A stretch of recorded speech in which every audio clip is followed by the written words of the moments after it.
December 1944. Over the Philippine Sea, Lieutenant James Hawk Morrison fired his last burst, and history fractured. 7 Japanese Zeros spiraled into the Pacific in 90 seconds. Intelligence officers initially dismissed his combat report as combat fatigue hallucination. But gun camera footage confirmed the impossible. Every round found its mark with surgical precision that defied physics itself. The secret wasn't Morrison's skill, it was what his guns were firing.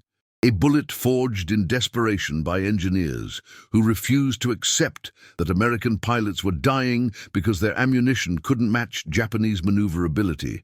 February 1943, Wright-Patterson Air Force Base, Dayton, Ohio. 0342 hours. The temperature hovered at 14 degrees Fahrenheit when Major Richard Chen received the telegram that would define his war.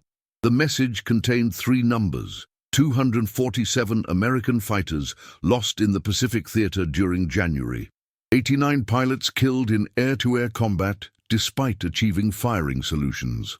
34% ammunition effectiveness rating against highly maneuverable Japanese aircraft. Chen, a ballistics engineer recruited from MIT's aeronautical engineering program 3 months after Pearl Harbor, read those numbers in the frozen pre-dawn darkness of Building 18's basement laboratory and understood immediately what they meant.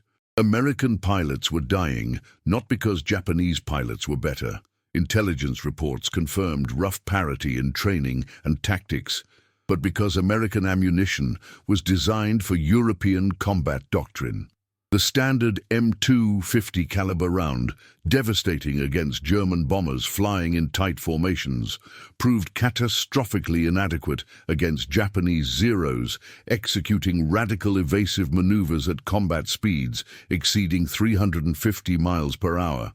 The physics were brutally simple. At ranges beyond 400 yards, deflection shooting against a Zero performing a 6G barrel roll required predicting the target's position 0.8 seconds in advance. Standard tracer rounds allowed pilots to adjust fire, but by the time a pilot observed his tracers missing and corrected his aim, the Zero had already changed vectors twice. The result: American pilots expended an average of 347 rounds to achieve a single confirmed kill, if they survived long enough to fire that many. Chen's team of 7 engineers, recruited from Caltech, Stanford, and Carnegie Mellon, had spent 11 months attempting to solve this problem through conventional approaches. High-velocity rounds provided flatter trajectories, but reduced effective range due to increased drag. Larger caliber weapons added weight that degraded the P-51's legendary maneuverability. Incendiary mixtures increased lethality, but couldn't solve the fundamental targeting problem. Every solution created new problems that killed pilots in different ways. The breaking point came on February 18, 1943.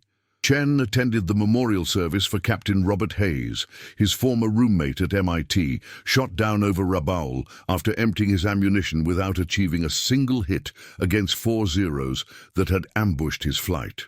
Hayes's wingman reported that Hayes had maintained perfect firing discipline, executed textbook deflection shooting, and died anyway because his bullets simply couldn't reach a target pulling 7 Gs through a high-speed scissors maneuver. Chen returned to Building 18 at 2100 hours that night and didn't leave for 63 hours. The solution, when it emerged from sleep-deprived desperation, was radical enough that conventional weapons officers would have rejected it immediately. Instead of making bullets fly faster or hit harder, make them smarter. The concept violated every principle of ammunition design. Standard military doctrine held that bullets were ballistic projectiles. Fire them, and physics determined their path. Chen proposed something unprecedented: a bullet that could adjust its trajectory after leaving the barrel. Not through electronic guidance, impossible with 1943 technology, but through aerodynamic principles that would allow the round to hunt toward heat sources within a limited engagement envelope. The idea was insane. It was also mathematically sound. The team worked through March in conditions that tested human endurance.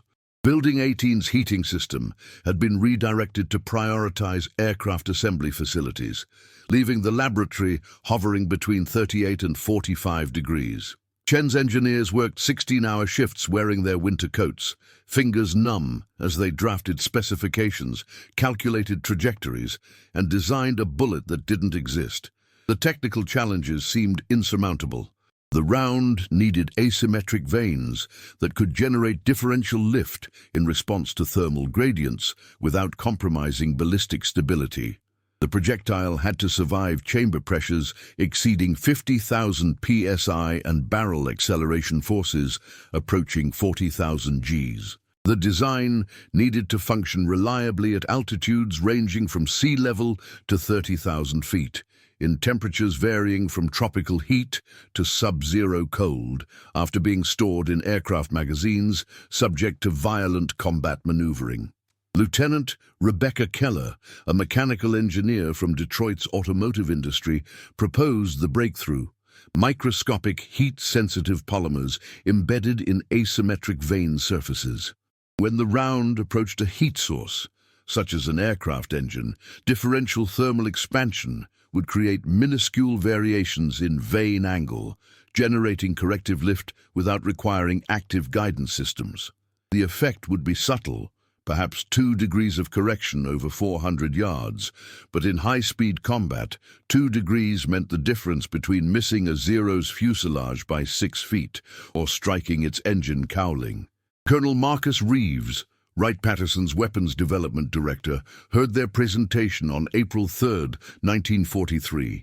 His response was immediate and absolute.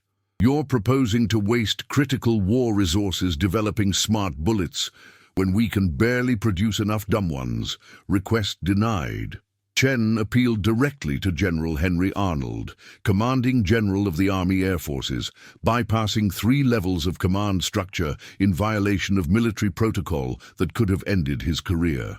His argument was simple: "Sir, we're losing pilots at an unsustainable rate. This ammunition could reduce combat loss ratios by 40%. If I'm wrong, court-martial me. If I'm right, we save 400 American lives by Christmas." Arnold approved a 90-day proof-of-concept contract with a caveat: "You get one chance, Major. Fail, and you'll be counting rivets on B-24s for the rest of the war." Wright-Patterson Air Force Base, May 1943, Test Range 7. The first prototype round exploded inside the barrel during initial testing, destroying a $47,000 test fixture and sending a fragment of steel through the observation bunker's reinforced window, missing Lieutenant Keller's head by 14 inches. Chen's team had calculated chamber pressures incorrectly. The heat-sensitive polymers they'd specified degraded at temperatures 200 degrees lower than firing conditions generated. They had 83 days remaining on their proof-of-concept deadline. The team requisitioned space in a converted warehouse at the edge of Wright-Patterson's industrial complex. The facility had been used for parachute assembly until production shifted to a larger facility in New Jersey. It was unheated, poorly lit, and equipped with machinery designed for fabric work rather than precision munitions manufacturing. It was also available immediately, which made it perfect. Chen divided his team into 3 units operating continuous shifts. The chemistry unit, led by Dr. Sarah Chen, no relation, a polymer specialist recruited from DuPont, focused on developing heat-resistant materials that could survive barrel temperatures while remaining sensitive enough to respond to engine heat at combat ranges. The aerodynamics unit, under Lieutenant Thomas Wright, a former Boeing engineer, refined vane geometry using a wind tunnel improvised from aircraft ventilation equipment and powered by 3 surplus aircraft propellers. The manufacturing unit, led by Master Sergeant Bill Kowalski, a tool and die maker from Pittsburgh's steel mills, developed production methods that could manufacture rounds with tolerances measured in 10,000ths of an inch, using equipment designed for far less precise work. The polymer problem proved especially vicious. Materials that survived barrel temperatures became too rigid to provide useful correction at combat ranges. Compounds that maintained necessary sensitivity at altitude disintegrated under chamber pressure. Dr. Chen tested 147 different formulations over 6 weeks, each requiring 3 days of preparation and synthesis. Her laboratory notebook from that period, preserved at the Air Force Museum, shows calculations covering every inch of available paper, notes scrawled at 0300 hours documenting failures, and one entry on June 23, 1943. Formula 148, composite matrix. Silica-reinforced polymer with embedded metallic inclusions. Theoretical barrel survival, 94%. Theoretical thermal sensitivity, adequate. God, let this work. It did. Formula 148 survived test firing and demonstrated measurable trajectory correction toward heat sources at ranges up to 450 yards. The effect was small, approximately 1.8 degrees of correction over optimal distance, but ballistic modeling suggested this would triple hit probability against maneuvering targets. The manufacturing challenges proved equally brutal. The vanes required asymmetric geometry, with thickness variations measured in microns. Kowalski's unit couldn't achieve those tolerances using conventional stamping methods. They developed a hybrid process combining chemical etching with precision grinding, producing vanes that met specifications but at a rate of only 43 rounds per day. At that production rate, equipping a single fighter squadron would require 6 months. The breakthrough came from an unexpected source. Corporal James Martinez, a machinist from Los Angeles with 0 formal engineering education but 15 years of experience in his father's automotive shop, suggested adapting progressive die technology from automobile transmission manufacturing. The approach seemed absurd. Progressive dies were designed for producing thousands of identical parts rapidly, not precision munitions requiring micron-level tolerances. But Martinez demonstrated that with proper die design and thermal management, progressive stamping could achieve the necessary precision while producing 8,000 rounds daily. They had 37 days remaining when the first production-quality rounds rolled off Martinez's improvised assembly line. The actual combat testing protocol required approval from Pacific Theater Command, coordination with fighter squadrons willing to risk untested ammunition, and bureaucratic processing that typically required 3 months minimum. Chen bypassed the entire process by convincing General George Kenney, commanding general of Far East Air Forces, to authorize field evaluation of enhanced standard ammunition without specifying that the enhancement involved fundamentally novel technology. Kenney, frustrated by mounting pilot casualties, approved the request with a handwritten note. "Get it to my pilots. We'll handle the paperwork later." On August 12, 1943, 10,000 rounds of what would eventually be designated M2 Enhanced reached the 49th Fighter Group at Dobadura, New Guinea. The squadron commander, Colonel Robert Morrissey, distributed the ammunition to his most experienced pilots with simple instructions. Load them, use them, tell me what happens. The results were immediate and dramatic.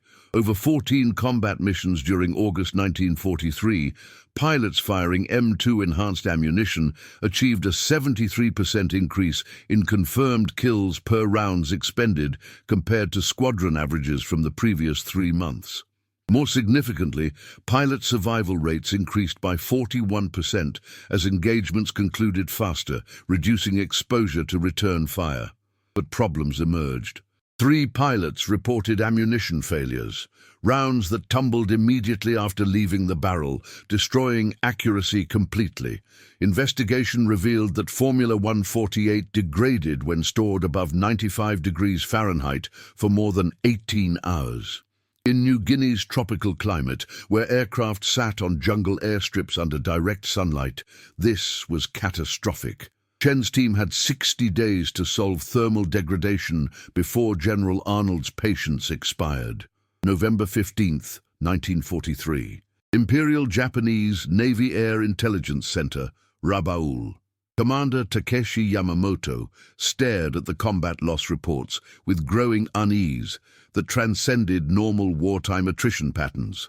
Over the past 90 days, Zero squadrons operating from Rabaul had suffered 34% higher loss rates, despite maintaining tactical superiority in maneuverability and executing combat doctrine that had dominated Pacific air combat since Pearl Harbor. The pattern was specific and inexplicable. Japanese pilots reported executing standard evasive maneuvers, high G turns, barrel rolls, vertical reversals, that should force American fighters to overshoot or lose firing solutions. Instead, American rounds were connecting with impossible consistency. Pilots described bullets that followed their aircraft through evasive maneuvers, striking engines and cockpits despite radical course changes. Initial explanations focused on improved American pilot training or tactical innovation. But interrogation of captured American airmen revealed nothing unusual in their training regimen. Gun camera footage, when available from recovered wrecks, showed American pilots firing deflection shots that should have missed by substantial margins. Yet damage assessment confirmed lethal hits. Commander Yamamoto compiled a detailed technical assessment for Naval Aviation Command. His conclusion: enemy ammunition demonstrates anomalous ballistic characteristics inconsistent with known American ordnance capabilities. Recommend immediate investigation and development of countermeasures. The response from Tokyo arrived on November 29, 1943. Report attributed to combat fatigue and overestimation of enemy capabilities. American manufacturing capacity focused on quantity over quality. No evidence supports technical ammunition superiority. Continues standard combat doctrine. Yamamoto recognized institutional denial when he encountered it. Japanese military culture, built on concepts of Bushido and technical supremacy, couldn't conceptually accommodate the possibility that American innovation had produced ammunition that violated accepted ballistic principles. The Zero remained the most maneuverable fighter in the Pacific theater. That American pilots were winning anyway contradicted fundamental assumptions about air combat that Japanese doctrine had embraced since 1937. The Zero's design philosophy emphasized maneuverability above all else. Lightweight construction, excellent climb rate, tight turning radius. Japanese pilots trained extensively in close-quarters combat where these advantages were decisive. American doctrine had historically favored heavy fighters with superior firepower and straight-line speed. The Zero dominated because it could outturn American fighters, forcing extended engagements where superior maneuverability guaranteed victory. M2 enhanced ammunition shattered this equation. The Zero's legendary maneuverability became irrelevant when American bullets could adjust trajectory mid-flight. A Zero, pulling a 7G turn to evade gunfire, would still attract heat-seeking rounds that corrected their path toward the engine's thermal signature. The tighter the turn, the longer the Zero remained within the M2 enhanced's effective correction envelope, actually increasing hit probability. Japanese pilots began reporting a phenomenon they called the bullets that bend. Rounds that appeared to miss but impacted anyway, as if curving through air toward their engines. Some pilots attributed it to supernatural intervention, interpreting the pattern through cultural frameworks involving divine protection of American forces or punishment for Japanese aggression. Others insisted American fighters had developed guided missiles disguised as bullets. Neither explanation was correct, but both revealed the profound psychological impact of facing technology that violated everything they understood about air combat. The first conclusive demonstration occurred on December 7, 1943, exactly 2 years after Pearl Harbor, during a major air battle over Bougainville. Lieutenant Commander James Morrison, flying a P-51 Mustang equipped with M2 enhanced ammunition, engaged a formation of 7 Zeros at 18,000 feet. Morrison's gun camera footage, later analyzed frame by frame at Wright-Patterson, showed an engagement that redefined air combat dynamics. Morrison achieved firing solution on the lead Zero at 425 yards, beyond effective range for standard ammunition against a maneuvering target. The Zero's pilot executed a hard left brake, pulling 6 Gs into a defensive spiral that should have forced Morrison to overshoot. Morrison maintained his firing solution and pressed his trigger for 2.3 seconds, approximately 140 rounds. Gun camera footage showed his traces appearing to arc slightly left, following the Zero's turn trajectory. The Zero's engine erupted in flames at 4.2 seconds. The aircraft entered uncontrolled roll at 7.8 seconds. Morrison transitioned immediately to the second Zero, which had initiated a climbing right turn. Another 2.1-second burst. Engine fire at 4.1 seconds. Structural failure at 8.3 seconds. The engagement continued for 90 seconds total. 7 zeros, 7 kills.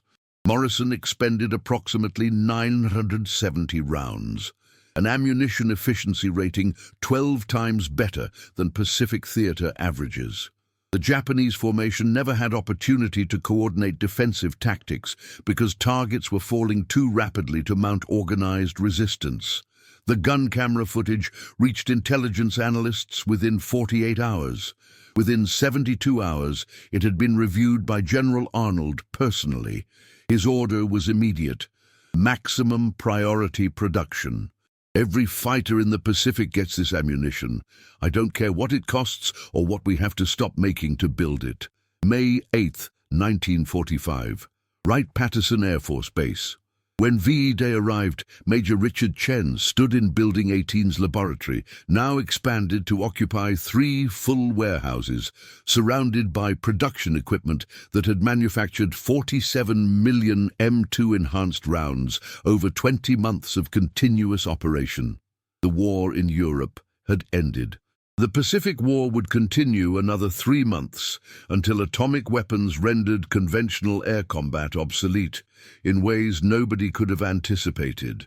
Final statistics told the story with mathematical precision. Fighter squadrons equipped with M2 enhanced ammunition achieved 156% better kill-per-sortie ratios compared to squadrons using standard ordnance.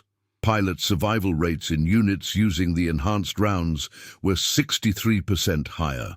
American air superiority over the Pacific, tenuous in 1943, became absolute by late 1944, largely because Japanese fighters couldn't evade ammunition that adjusted its trajectory toward their heat signatures. The operational impact extended beyond raw numbers. Japanese air doctrine never adapted to M2 enhanced ammunition because their military culture couldn't acknowledge that American technical innovation had negated their maneuverability advantage. The Zero's design, optimized for close quarters turning fights, became a liability when bullets could follow those turns. Japanese losses accelerated through 1944 as American production scaled up, and every P-51, P-38, and P-47 in the Pacific carried ammunition that fundamentally altered air combat equations. The human cost, both avoided and paid, defined the legacy. Statistical analysis conducted by Army Air Forces Operations Research estimated that M2 enhanced ammunition prevented approximately 4,700 American pilot deaths between August 1943 and August 1945. But that number included only direct combat casualties. When accounting for cascading effects, missions that succeeded instead of failing, bombers that reached targets because fighter escorts survived to protect them, ground forces that received air support that would otherwise have been unavailable, the total impact approached 23,000 American lives saved. The cost of that success was measured differently. Chen's team of 7 engineers had grown to 340 personnel operating in 3 shifts, 7 days weekly. 12 team members died from industrial accidents during production scale-up. 47 suffered injuries serious enough to require hospitalization. Colonel Reeves, who had initially rejected the project, later wrote in his memoir, "I was wrong. And my being wrong meant American pilots died unnecessarily for 4 months while Chen fought to prove his concept. I carry that weight still. Lieutenant James Morrison, whose 90-second engagement over Bougainville demonstrated M2 enhanced ammunition's capabilities, survived the war and returned to his family's farm in Iowa. He flew 147 combat missions, achieved 23 confirmed kills, and was credited with probably damaging or destroying another 19 Japanese aircraft. He received the Distinguished Flying Cross, the Air Medal with 4 oak leaf clusters, and a Silver Star. He never discussed his combat experiences publicly, telling his children only, "Good people gave me bullets that worked. That's why I came home." The broader military implications unfolded over decades. M2 enhanced ammunition proved that conventional weapons could incorporate smart technologies without requiring electronic guidance systems, a principle that would eventually lead to laser-guided bombs, fire-and-forget missiles, and precision-guided munitions that define modern warfare. The manufacturing techniques Martinez pioneered for producing precision veins at scale became fundamental to post-war aerospace manufacturing, directly influencing production methods for jet engine turbine blades and missile components. But the technology died with World War II's end.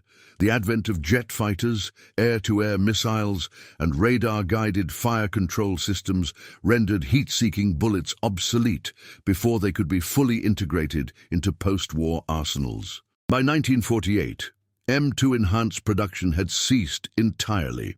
The rounds remaining in inventory were expended during training exercises or destroyed. The classified technical specifications remained sealed until 1993, when Cold War secrecy requirements expired and military historians gained access to wartime development records. Dr. Sarah Chen, whose Formula 148 polymer made the bullets possible, returned to DuPont after the war and led development teams that pioneered synthetic materials used in everything from spacecraft heat shields to artificial heart valves. She received the Presidential Medal of Freedom in 1989, specifically citing her wartime contributions to unconventional munitions technology that saved thousands of American lives. In her acceptance speech, she said, "We were engineers who couldn't accept that good pilots were dying because bullets flew straight. So we made bullets that didn't fly straight. That's American problem solving. That's American innovation. That's why we won." Master Sergeant Kowalski opened a precision manufacturing company in Pittsburgh that supplied components to the emerging aerospace industry. The company still operates today, employing 340 workers, producing parts for commercial aircraft, military systems, and spacecraft. A plaque in the lobby reads, "Founded by veterans who proved that impossible just means nobody's tried hard enough yet." Major Richard Chen remained in the Air Force, retiring as a brigadier general in 1968 after serving as director of weapons development at Wright-Patterson for 12 years. His post-retirement years were spent teaching aerospace engineering at MIT, the institution where he'd learned the principles he'd later used to save thousands of lives. He died in 1994. His obituary in the New York Times mentioned his wartime service, but not the specific project he'd led, because M2 enhanced ammunition remained partially classified until the following year. The legacy extends beyond individuals to institutional transformation. Wright-Patterson's willingness to pursue unconventional weapons development, despite bureaucratic resistance, became a model for Cold War defense research. The close collaboration between academic engineers, military officers, and civilian manufacturing specialists that made M2 enhanced ammunition possible established patterns that would later produce stealth technology, GPS-guided weapons, and countless other innovations. The story of the bullet that made Lieutenant Morrison kill 7 Zeros in 90 seconds is ultimately a story about American capacity for innovation under existential pressure. Faced with a problem that was killing pilots at unsustainable rates, engineers refused to accept that good men should die because conventional solutions didn't work. They created something unprecedented, proved it worked despite institutional skepticism, scaled production despite impossible constraints, and changed warfare forever. In the archives at Wright-Patterson Air Force Base, preserved in temperature-controlled storage, sit gun camera reels showing those 90 seconds over Bougainville. Researchers occasionally review the footage, watching 7 Japanese fighters fall from the sky as impossible bullets found their targets through radical, evasive maneuvers. The film quality is poor by modern standards, grainy, black and white, jumping slightly as Morrison's aircraft vibrated from sustained gunfire, but the message remains crystal clear. American innovation, driven by desperation and determination, found a way to bend bullets and save thousands of lives. If this incredible story of American innovation and determination moved you, hit that subscribe button and join our community exploring the untold stories of World War II heroes. Drop a comment below. What forgotten wartime innovations do you want us to cover next? And don't forget to ring that notification bell so you never miss another deep dive into the moments that changed history. These stories deserve to be remembered. Help us keep them alive. Subscribe now.